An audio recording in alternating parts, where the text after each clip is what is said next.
इसने 15 अगस्त 1947 से भारतीय रियासतों पर ब्रिटिश संप्रभुता की समाप्ति की भी घोषणा की। इसके साथ ही आदिवासी क्षेत्र समझौता संबंधों पर भी ब्रिटिश हस्तक्षेप समाप्त हो गया। इसने भारतीय रियासतों को यह स्वतंत्रता दी कि चाहे तो भारत डोमेनियन या पाकिस्तान डोमेनियन के साथ मिल सकती हैं या स्वतंत्र रह सकती हैं।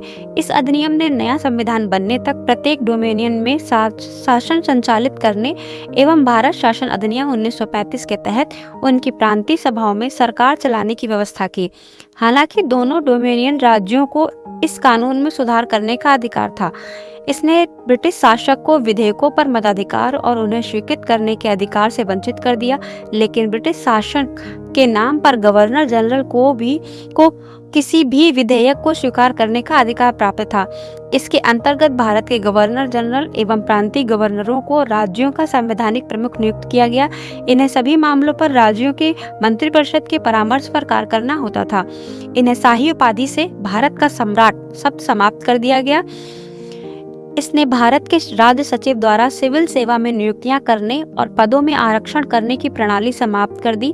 15 अगस्त 1947 से पूर्व के सिविल सेवा कर्मचारियों को वही सुविधाएं मिलती रहीं जो उन्हें पहले से प्राप्त थी।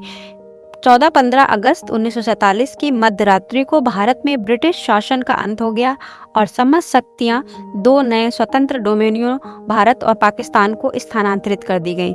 लॉर्ड माउंटबेटन नए डोमेनियन भारत के प्रथम गवर्नर जनरल बने। उन्होंने जवाहरलाल नेहरू को भारत के पहले प्रधानमंत्री के रूप में शपथ दिलाई। 1946 में बनी संविधान सभा को स्वतंत्र भारतीय डोमेनियन की संसद के रूप में स्वीकार कर लिया गया।